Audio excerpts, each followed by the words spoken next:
باقی سب اس سے پہلے جنت میں جا چکے ہوں گے اور اپنے اپنے محلات میں جا کر کے آباد ہو چکے ہوں گے۔ یہ سب سے آخر میں دوزخ سے نکلے گا اور پھر سب سے آخر میں جنت میں جائے گا۔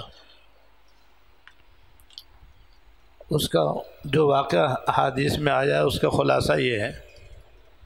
کہ ایک آدمی جہنم کے اندر ہوگا اور ہوگا صاحب ایمان، لیکن اپنی بدعمالیوں کی سزا پانے کے لیے دوزخ میں جائے گا اور جل بھن کر کوئلہ ہو جائے گا،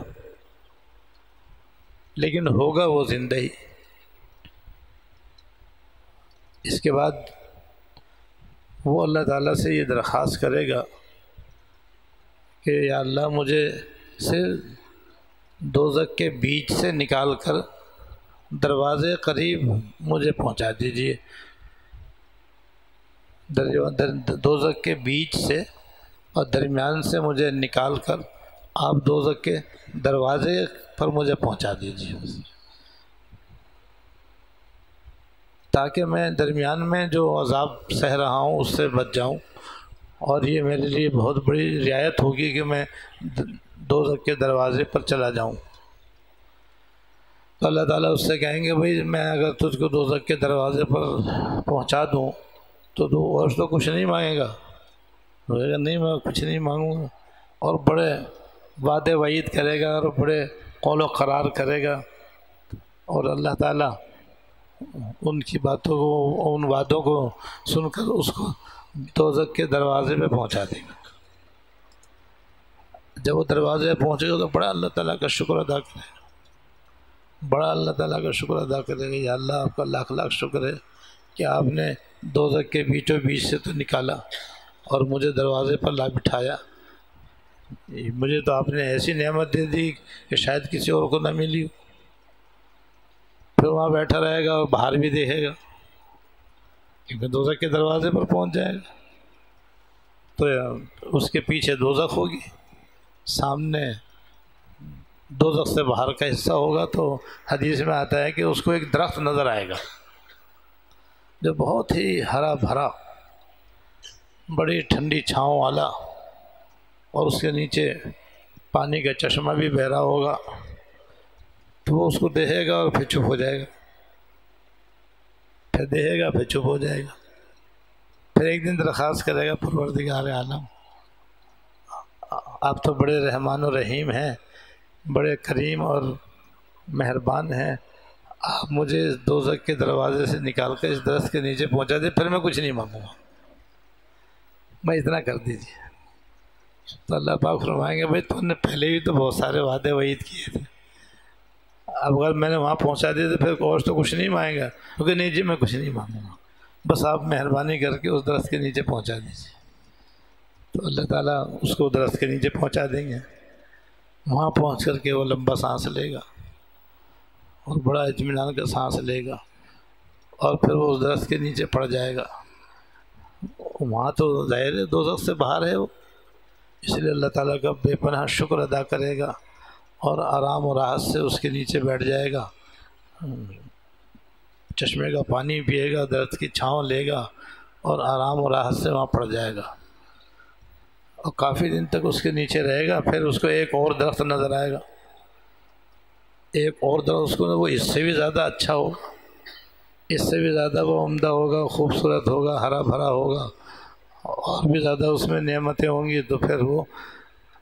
کچھ دن تک تو اسے دیکھے گا اور چپ ہو جائے گا، تو دیکھے گا اور خاموش ہو جائے گا، پھر ایک دن درخواست کرتے گا، اللہ تعالیٰ سے دعا کرے گا یا اللہ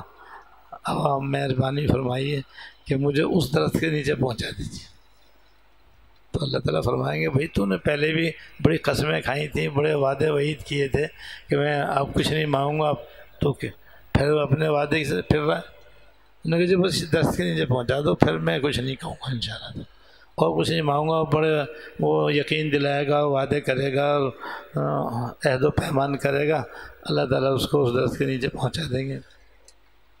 وہاں جا کر کے دم ساتھ کے بیٹھ جائے گا، بڑا آرام کرے گا اور بڑے آرام و راحت سے وہاں رہے گا، شکر ادا کرے گا کہ یا اللہ آپ کا شکر ہے آپ نے دوزخ سے نکال دیا، شکر ہے آپ نے یہاں پہنچا دیا۔ وہاں پر جب پہنچے گا تو ایک اور درخت اس کو نظر آئے گا جو اس سے بھی زیادہ اچھا ہوگا، اس سے بھی زیادہ اس کا سایہ طویل ہوگا، اور راحتیں اور نعمتیں اس کے اندر اور زیادہ ہوں گی۔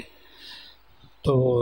کچھ دن خاموش رہے گا، پھر اللہ تعالیٰ سے عرض کرے گا یا اللہ اب اس درخت کے نیچے پہنچا دیجیے۔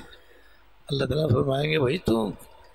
پہلے تو کہتا ہے میں اور کچھ نہیں مانگوں گا، پھر تو کہہ دیتا ہے کہ یہاں پہنچا دو، اب میں وہاں پہنچا دوں پھر کیا کرے گا؟ مجھے کچھ بھی نہیں مانگوں گا، بس میں وہیں بیٹھا رہوں گا اور میں آپ سے عہد پیمان کرتا ہوں کہ میں مزید کچھ نہیں مانگوں گا۔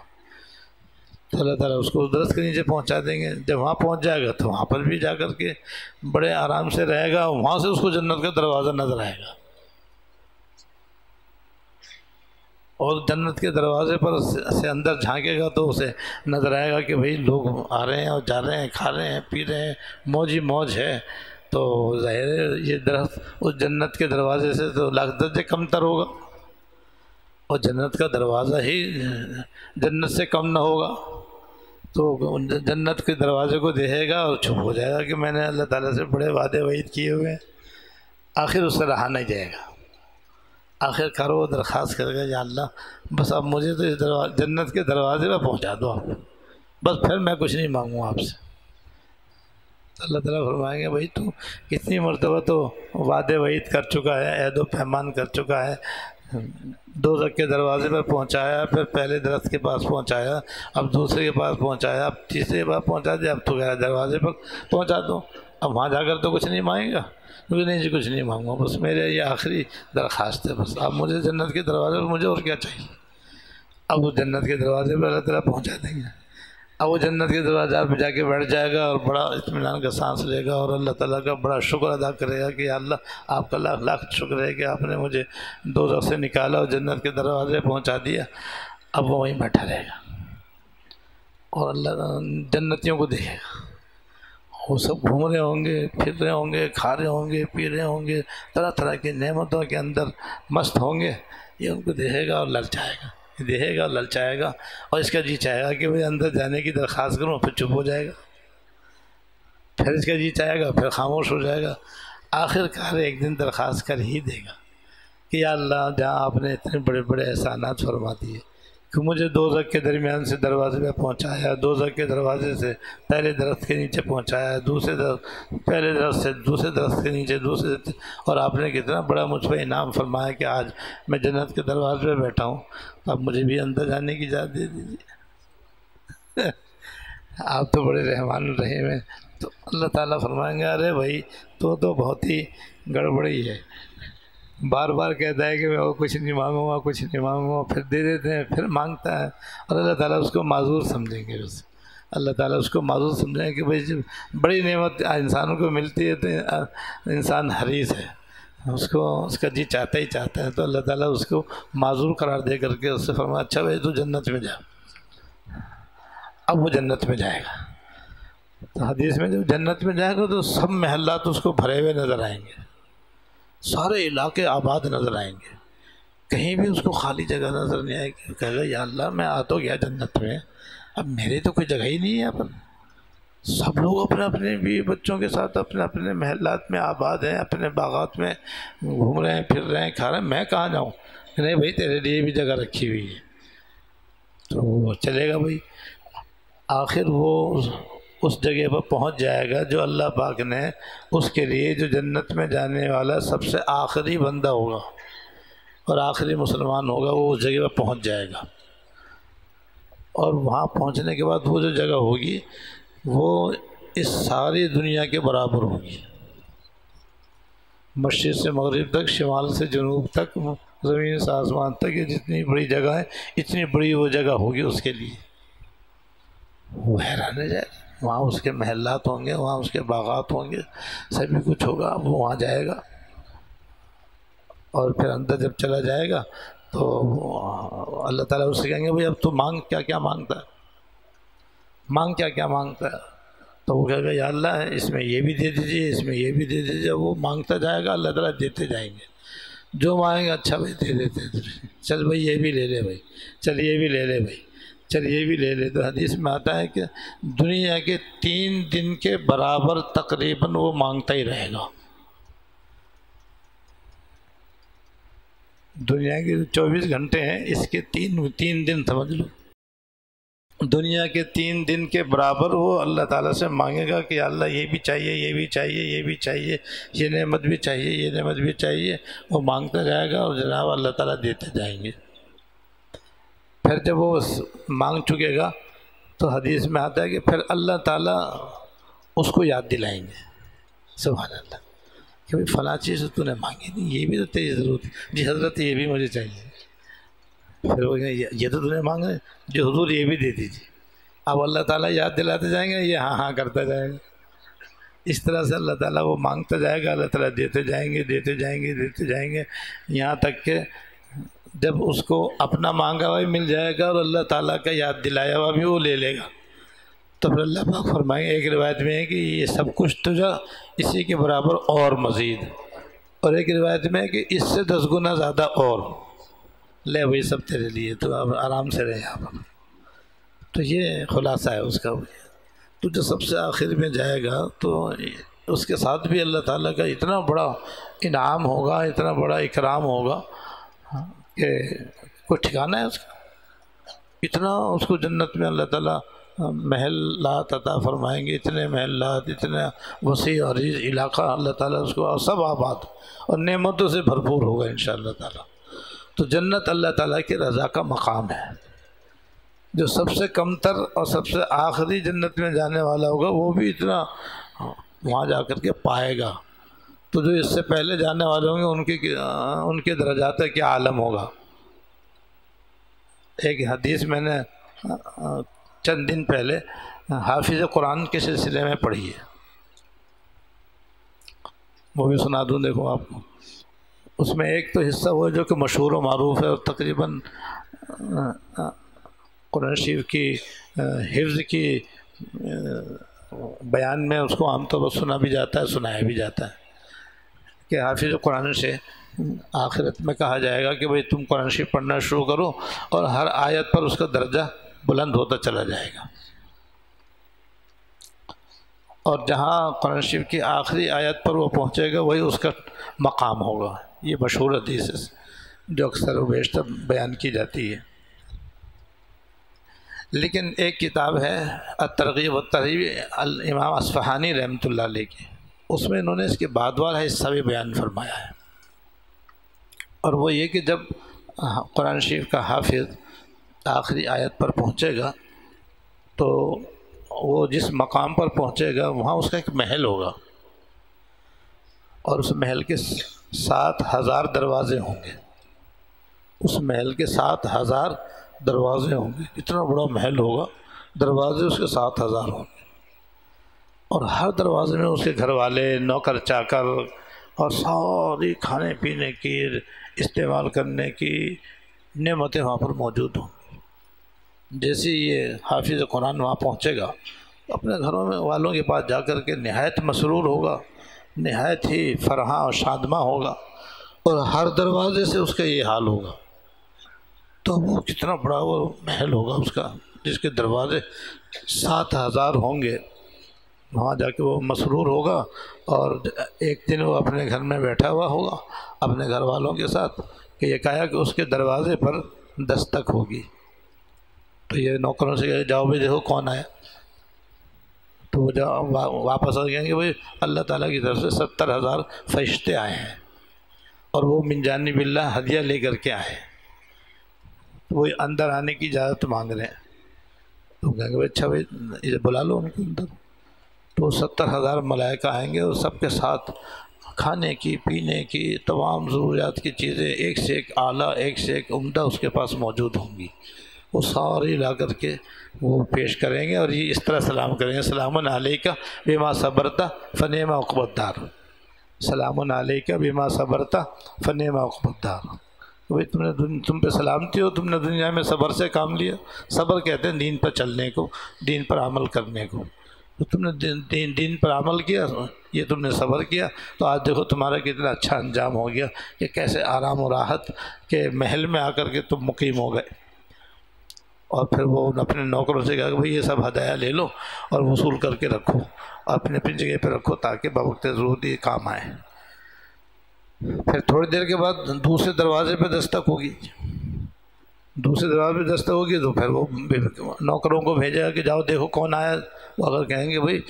اللہ تعالیٰ کی طرف سے ملائکہ آئے ہیں اور اللہ تعالیٰ کی طرف سے ہدیہ لے کر کے آئے اور اب 70,000 کے دگنے آئے ہیں، 1,40,000، اب 1,40,000 ملائکہ اندر داخل ہوں گے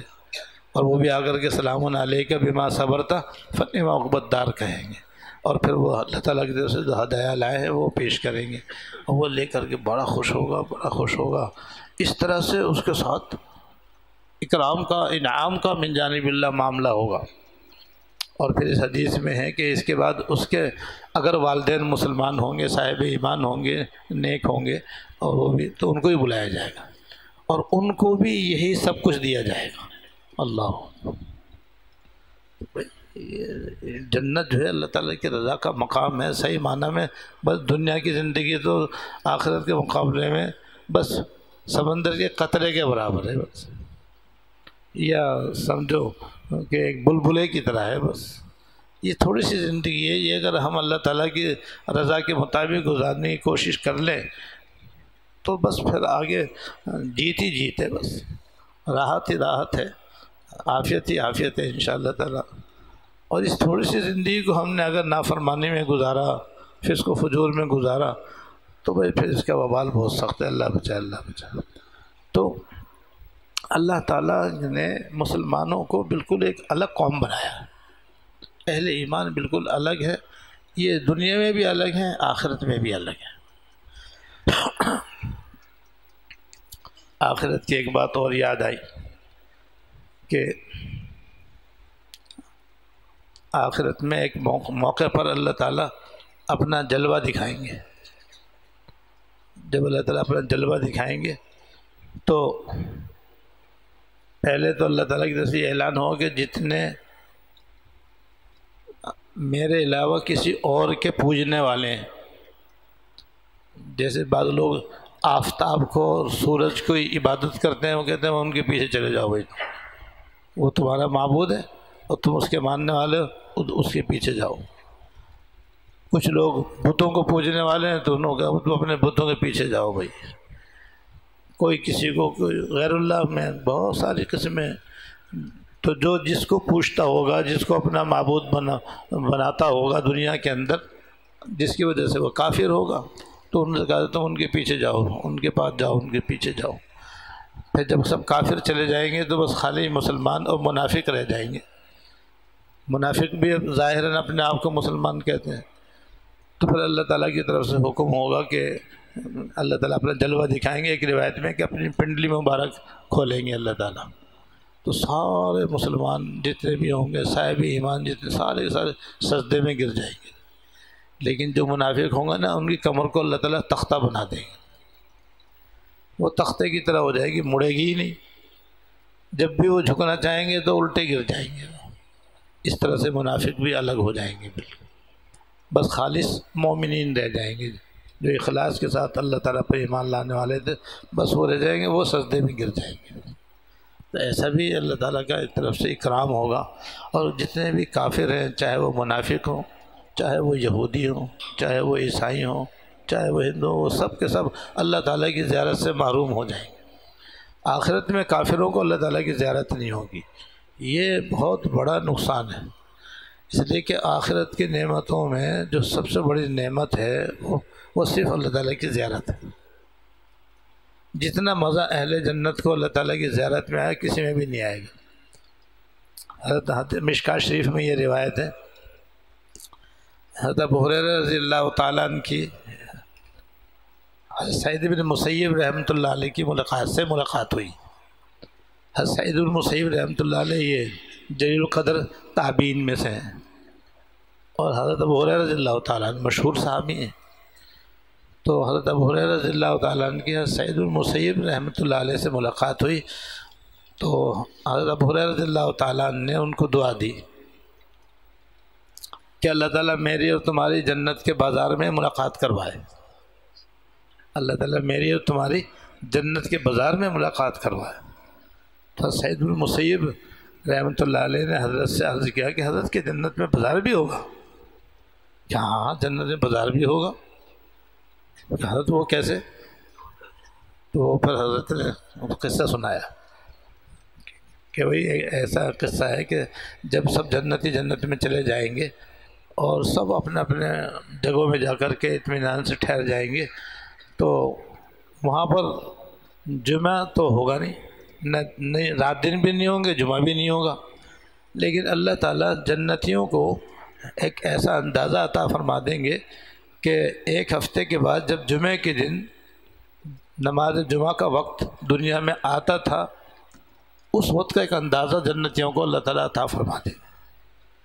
جب اندازاً وہ وقت جنت میں آئے گا تو من جانب اللہ اعلان ہوگا کہ اے جنتیوں اور اے جنت والو، سب کے سب میدان مزید میں جمع ہو جاؤ۔ میدان مزید ایک میدان کا نام ہے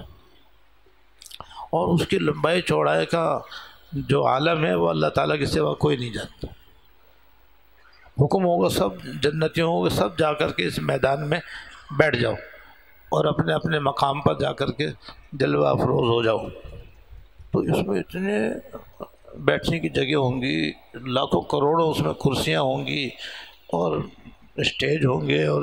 بیٹھنے کی مشک و عنبر کے ٹیلے ہوں گے بیٹھنے کے لیے۔ تو جنتی سب اپنے اپنے گھروں سے اپنے اپنے محلات سے نکل کر اپنے اپنے درجے کے مطابق اپنی اپنی جگہوں پر جا کے بیٹھ جائے گی۔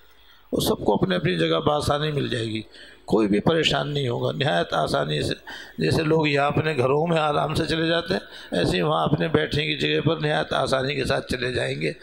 کچھ لوگ مشک و عنبر کی ٹیلوں پر بھی بیٹھے ہوئے ہوں گے، اور جب سب لوگ وہاں بیٹھ جائیں گے تو ایک ہوا چلے گی اور وہ جو مشک و عنبر کے ٹیلے ہوں گے وہ سارے مشک و عنبر ہوں گے، وہ اصلی جنت کے۔ تو وہاں سے وہ ان کو اڑا کر کے ان تمام جنتیوں کے کپڑوں اور جسم پر ایسا اس طرح لگائے گی کہ جیسے حدیث میں آتا ہے کہ جیسے دلہن کی خوشبو لگائی جاتی ہے، جیسے ایک ماہر میک اپ کرنے والی دلہن کے خوشبو رواتی ہے اور لگاتی ہے، اس سے کہیں زیادہ بہتر طور پر یہ ہوا ان جنتیوں کے جسم پر وہ مشک و عنبر لگا دے گی، جس سے پوری مجلس جو ہے نا خوشبو سے معطر ہو جائے گی۔ اور اس کے بیچوں بیچ جو ہے نا اللہ تعالیٰ کے جلوے کی جگہ ہوگی اس بیچوں بیچ۔ اور متعدد حدیثوں میں یہ مضمون آیا ہے کہ صحابہ کرام نے حضور سے پوچھا کہ ہم آخرت میں اللہ تعالیٰ کو دیکھیں گے، اچھی طرح دیکھ لیں گے؟ آپ نے فرمایا کہ یہ بتاؤ کہ اگر 14ویں رات کا چاند ہو، 14ویں رات ہو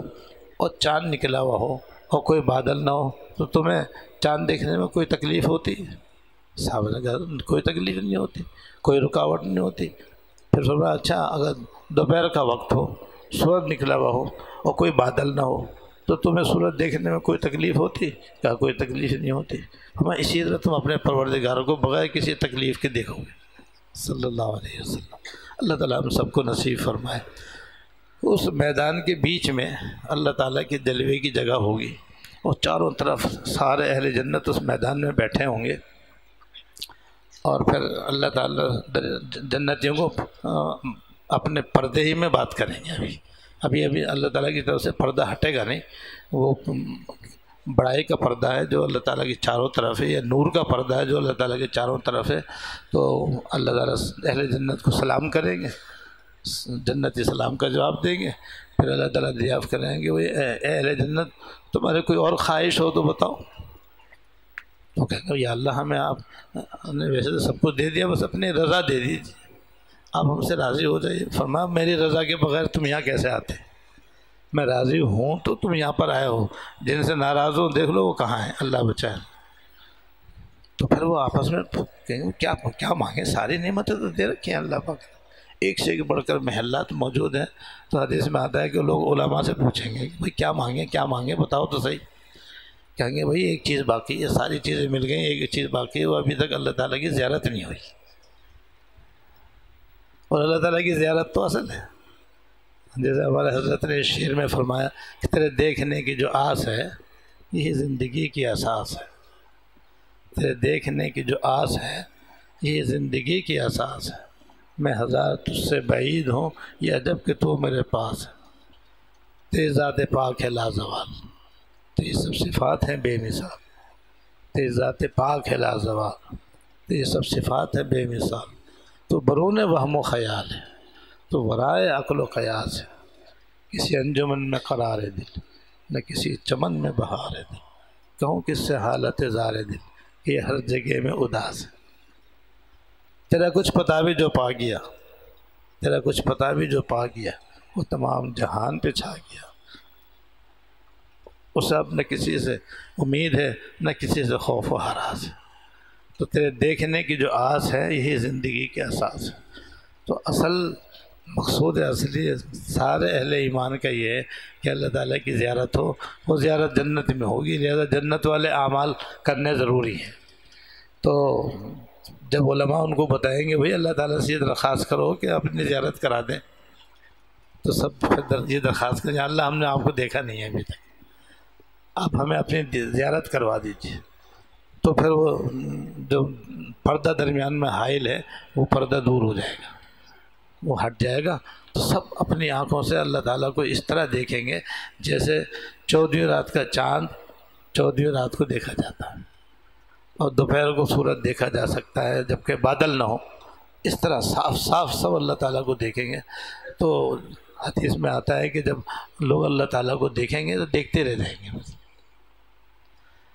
اور اللہ تعالیٰ کی زیارت میں وہ لذت آئے گی، وہ لذت آئے گی، وہ لذت آئے گی کہ جنت کی ساری نعمتیں اس کے آگے ہیچ ہو جائیں گی، بالکل کم تر ہو جائیں گے، ان کا سب کا مزہ جو ہے وہ معمولی معلوم ہوگا، اور اللہ تعالیٰ کی زیارت میں جو لطف آئے گا اس کے برابر کوئی نعمت نہیں ہوگی۔ اللہ تعالیٰ ہم سب کو نصیب فرمائے، اللہ تعالیٰ ہم سب کو نصیب فرمائے۔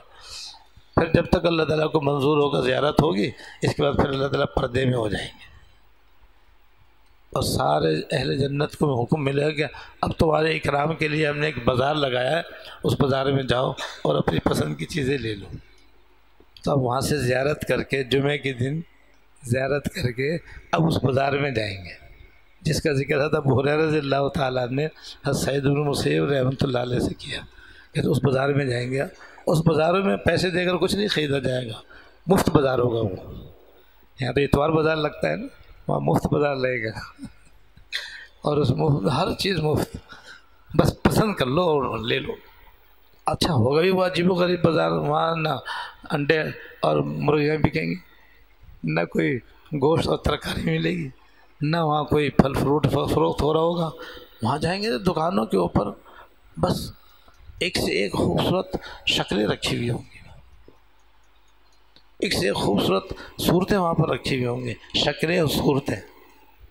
وہاں رکھی ہوئی ہوں گی۔ بس اب جنتی جائیں گے کہ بھئی یہ شکل تو بڑی خوبصورت ہے، بھائی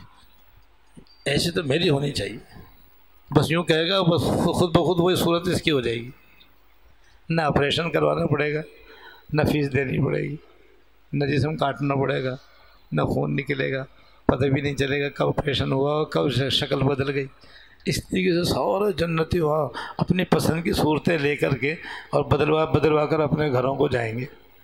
تو جب گھروں کو جائیں گے تو گھر والے کہیں گے میاں جی اب تو نئے دولہا بن کے آئے ہو، پہلے تو ایسی شکل نہیں تھی، اب تو بڑی خوبصورت شکل ہے، لیکن آپ کی بھی ایسی لگ رہی ہے، کیونکہ وہ بھی تو اللہ تعالیٰ کی زیارت کر کے آئیں گی، تو ان کی بھی شکلیں بدلی ہوئی ہوں گی۔ اس طرح ہر ہفتے نیا دولہا نئی دلہن، ہر ہفتے نیا جنتی، نئی شکل نئی صورت، اس طریقے سے وہاں پہ لطف ہوگا، اللہ تعالیٰ نصیب فرمائے۔ تو حضرت ابو ہریرہ رضی اللہ تعالیٰ نے یہ فرمایا کہ اللہ تعالیٰ میری اور تمہاری جنت کے بازار میں ملاقات کروا دے، وہاں سب ایک دوسرے سے ملیں گے، وہاں سب ایک دوسرے سے ملاقات ہوگی، اور سب ایک حدیث میں آتا ہے کہ وہاں پر ایک جنتی دوسرے جنتی سے ملے گا، جب ملے گا تو دیکھا گیا اس کے کپڑے تو بہت ہی اچھے ہیں، میرے تو ایسے نہیں ہیں، اس کا جوڑا تو بڑا اعلیٰ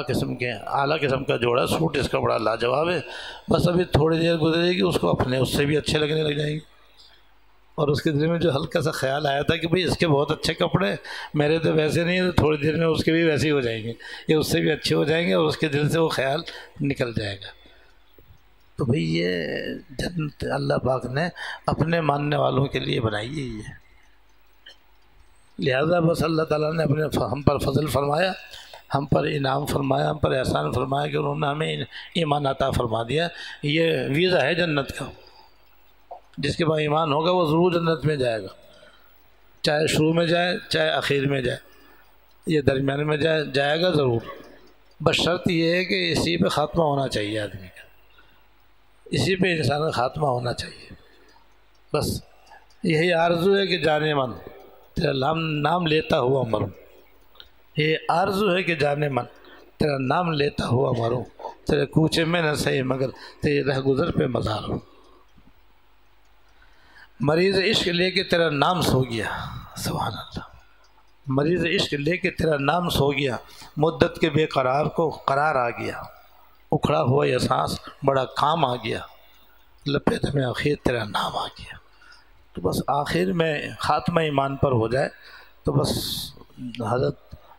مولانا مفتی محمد حسن صاحب رحمۃ اللہ علیہ جامعہ اشرفیہ لاہور کے بانی رحمہ اللہ فرمایا کرتے تھے کہ بس بھائی اپنے ایمان کو بچا کے کسی طرح قبر تک لے جاؤ، بس پھر آگے جیت ہی جیت ہے، کیونکہ آگے تو پھر رحمت ہی رحمت ہے اللہ تعالیٰ کی، بخشش ہی بخشش ہے من جانب اللہ، درگزر ہی درگزر ہے بس، کیونکہ اہل ایمان تو ان کے ہیں نا، جب ان کے ہیں تو وہ حضور کی امت میں سے حدیث میں آتا ہے کہ 70,000 بغیر حساب و کتاب کے جنت میں جائیں گے، کوئی حساب نہیں ہوگا ان سے۔ اور دوسری روایت میں یہ بھی ہے کہ ان میں سے ہر ایک کے ساتھ مزید 70,000 ہوں گے۔ اور پھر حدیث میں یہ بھی آیا ہے کہ اللہ تعالیٰ یوں ہاتھ بھریں گے اور جنت میں ڈال دیں گے۔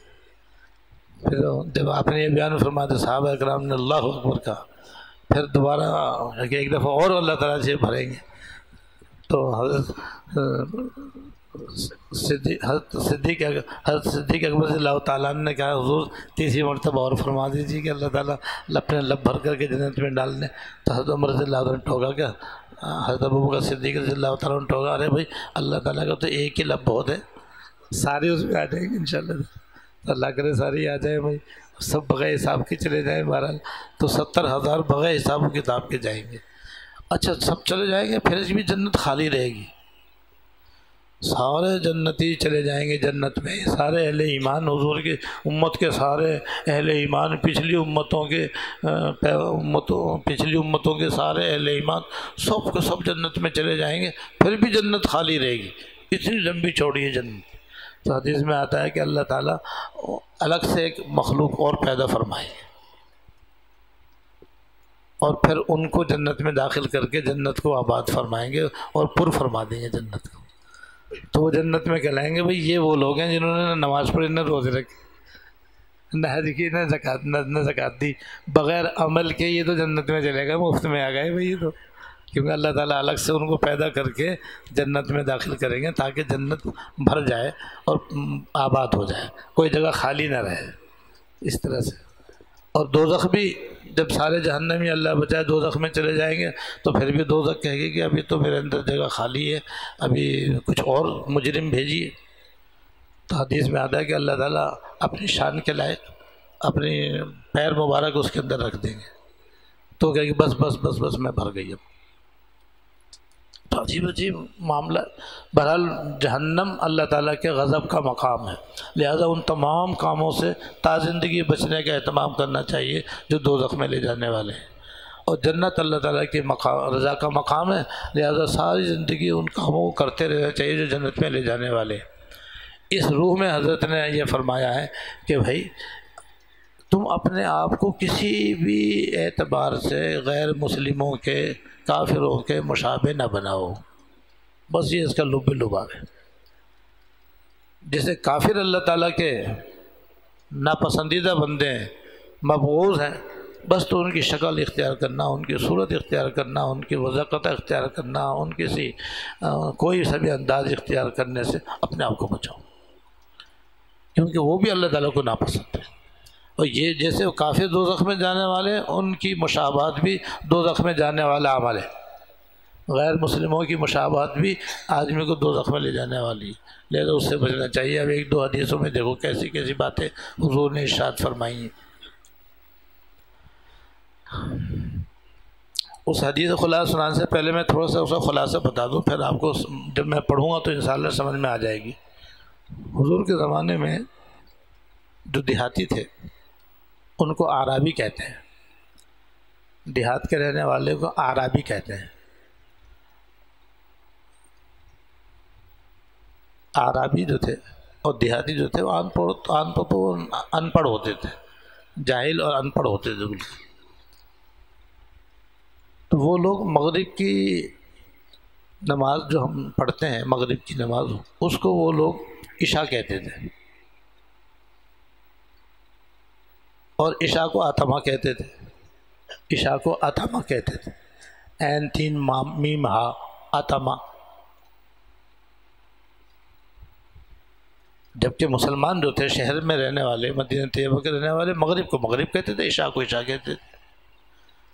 اور یہی ہمارے دین میں ہے بھی،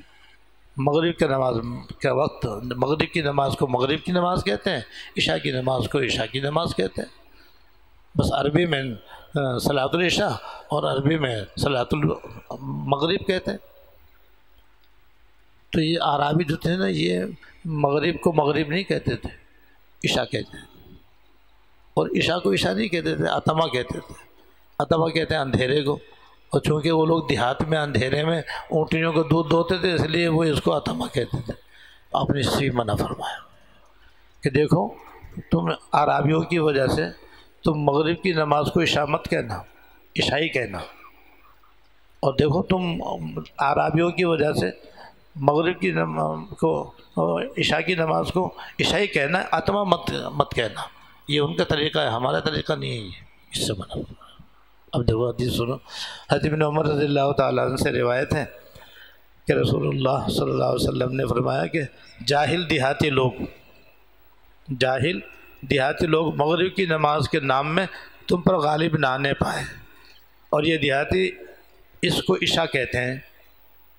اس کو عشاء کہتے تھے، یعنی مغرب کو عشاء کہتے تھے، یعنی تم مغرب کو عشاء مت کہو بلکہ مغرب ہی کہو۔ اور یہ بھی ارشاد فرمایا کہ جاہل دیہاتی لوگ عشاء کی نماز کے نام میں تم پر غالب نہ آ جائیں، کیونکہ وہ کتاب اللہ میں عشاء ہے، کیونکہ اللہ پاک نے عشاء کا لفظ استعمال فرمایا ہے عشاء کی نماز کے لیے قرآن شریف میں۔ وہ دیہاتی اس کو اتمہ کہتے ہیں، اتمہ کہتے تھے، اس لیے اتمہ کے معنی ہے اندھیرے، یعنی اندھیرے میں اونٹوں کو دودھ دوہا جاتا تھا، اس لیے وہ اس کو اتمہ کہتے تھے، عشاء نہیں کہتے تھے۔ اس سے معلوم ہوا کہ بول چال میں بھی بلا ضرورت ان لوگوں کی مشابہت اختیار نہ کرنا چاہیے جو دین سے ناواقف ہے، اور جاہلوں اور فساق و فجار کے طرز گفتگو سے بھی اعتراض کرنا چاہیے۔ تو یہ حضرت نے اس میں سے تعلیم عطا فرما دی کہ بھئی اپنے ماحول میں چاروں طرف جو فاسق و فاجر لوگ ہیں، کافر تو ہیں ہی، جو کافر نہیں ہیں لیکن فاسق و فاجر و آوارہ بدماش دین سے دور ہیں، یا جاہل ان پڑھ قسم کے لوگ ہیں، ان کے طرح سے گفتگو کرنا مت اختیار کرو، ان کا سا انداز گفتگو اور ان کا سا انداز بولنے کا سا انداز اختیار نہ کرو۔ بعض لوگ صحبت میں رہنے کی وجہ سے، قریب رہنے کی وجہ سے انہی کی طرح سے بولنا شروع کر دیتے ہیں، انہی کی طرز کو پسند کرنا شروع کر دیتے ہیں، تو ان کی یہ طرز بھی ناپسندیدہ ہے اور اس سے بھی بچنے کا حکم ہے۔ اللہ تعالی ہم سب کو اپنے فضل سے، اپنے کرم سے کافروں کی مشابہت سے بھی اور فاسقوں کی مشابہت سے بھی، عورتوں کو مردوں کی مشابہت سے، مردوں کو عورتوں کی مشابہت سے بچنے کی توفیق عطا فرمائے۔ آخر دعوانا اللہم لک الحمد لا نحصی ثناء علیک انت کما اثنیت علی نفسک، اللہم لک الحمد لا نحصی ثناء علیک انت کما اثنیت علی نفسک، اللہم صلی علی سیدنا مولانا محمد وعلی آل سیدنا مولانا محمد وبارک وسلم۔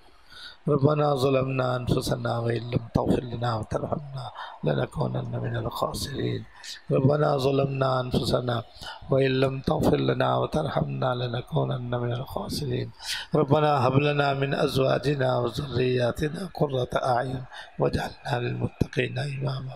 ربنا هب لنا من أزواجنا وذرياتنا قرة أعين واجعلنا للمتقين إماما